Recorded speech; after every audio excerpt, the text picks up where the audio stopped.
Alright, just a couple test laps here at Rockingham just to show how everything goes here. So, mute my mic. Baseline set. As shared in the forum. I recommend getting the one off the forum because the one in the iRacing provided box, out of date, several years old. So I definitely recommend doing that. I'm on mute. Just run some laps. Look at throttle traces, all that stuff. So.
Yep, missed the bottom.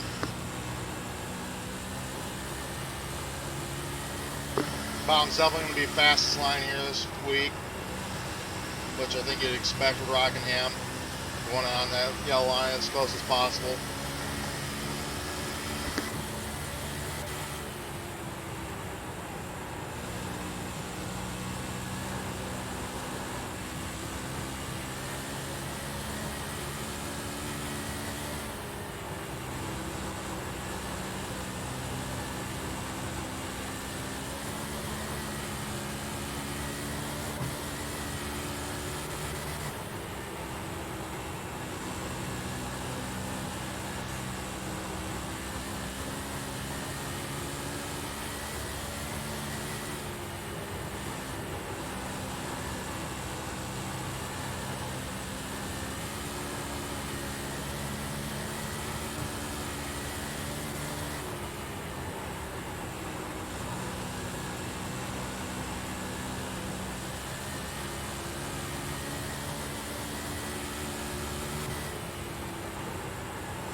full 25 lap run now for the race.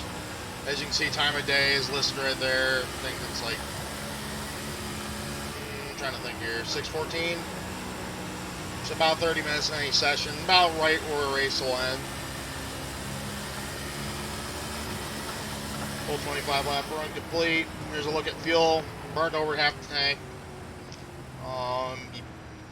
Long run, if there's a lot of yellows, I would suggest pitting for fuel if we have a lot of yellows tonight. You won't have a problem on fuel, but I always suggest running higher fuel than what's required because it will help this car handle a hell of a lot better than what it normally does.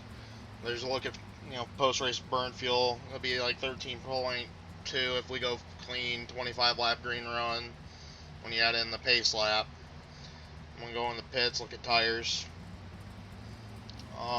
It was hitting the chip a little bit, so maybe suggest go on a change of gear. I'll try a little gear change here. I'm going to do a qualifying run here just with the baseline set that's shared in the forums. The updated one we submitted to iRacing last year, never got added in. Jason and I submitted it with Jason Brown's baseline sets I put into the car originally a few years ago for a lot of tracks, and some tracks just did not get updated for whatever reason. So it's those sets. But yeah, it'll be a little bit loose on the start off. You want to have those tires growing a little bit. Tighten up as the run goes on, and late in the run, or if there's a lot of yellows, we'll start freeing up again with the fuel burn. So I'll look at tires here. It won't be. This car is not about wear as much; it's more about tire heat. So as you can see, there's tire heat, very little wear whatsoever. 25 lap run. What I'm gonna do now, I'm gonna go in the garage here. This is exactly what baseline set is for this track. We normally would find them here, but it is updated. I posted it in the iRacing members forum on the race thread. It's posted in the Discord for the Community Series Discord, and it's also posted in the Subs for iRacing Discord. And I'll probably post them a couple others, and I'll get them on Facebook tonight before the race starts and all that. It's 384 gear right now. It's going to be hard. We really need a combined, like an in-between gear with the draft. I'm going to try a 369 gear tonight probably for a race just because of the draft. This is probably one we use for race tire pressures and everything. For qualifying, just pump these up to 24 on the rights and 22 on the lefts is what I'd recommend. Either that or 23, 25. I want to do a qualifying run with those tire pressures quick. Definitely a 384 gear for qualifying, single car runs, and then on race pace maybe try 369 just because you'll definitely be hitting the chip a little bit with draft. It's just that 369 gear is going to put you in different rev range and make it a little more sketchy to drive. Qualifying run.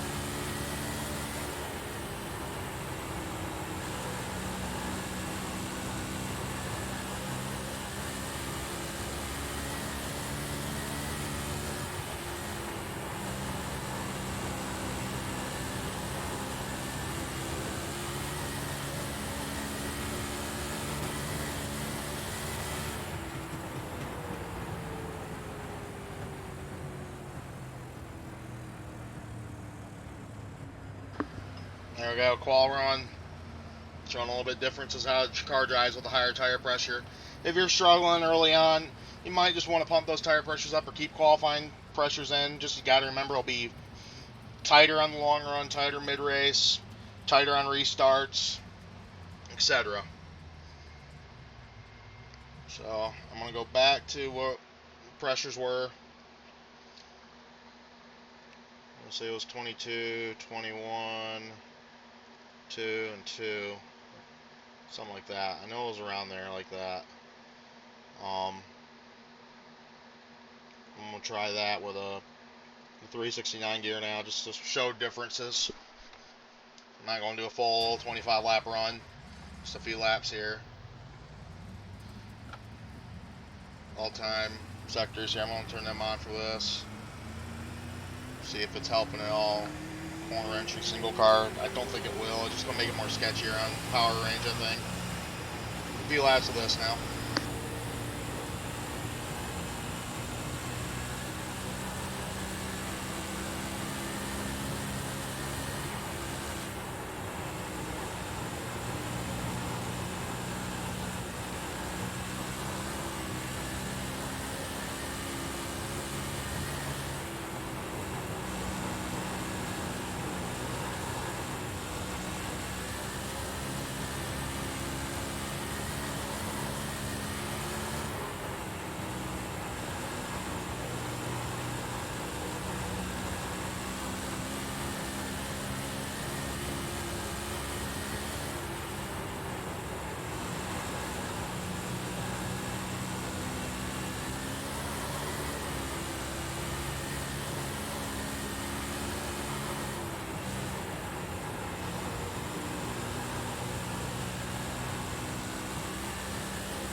Alright, 10 laps here with a 369 gear just to compare with a 384.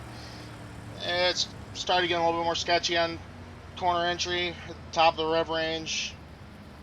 Point with that gear compared to the 84, but I think it's just going to be mostly personal preference there. I feel like the 69 will be better draft-wise, because you gotta remember we'll be going a little bit higher speed in the draft here. Draft will definitely be a factor here with the high banks.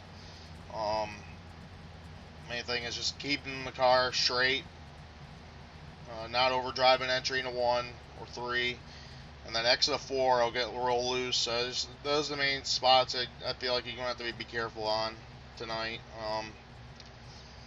Once again, I'll show you track temp here, time of day, and just all those factors. 80 track temp, so it's pretty cold, partly cloudy right now. Time of day, 6 o'clock. That's just about 6:30. It's about an hour into a session.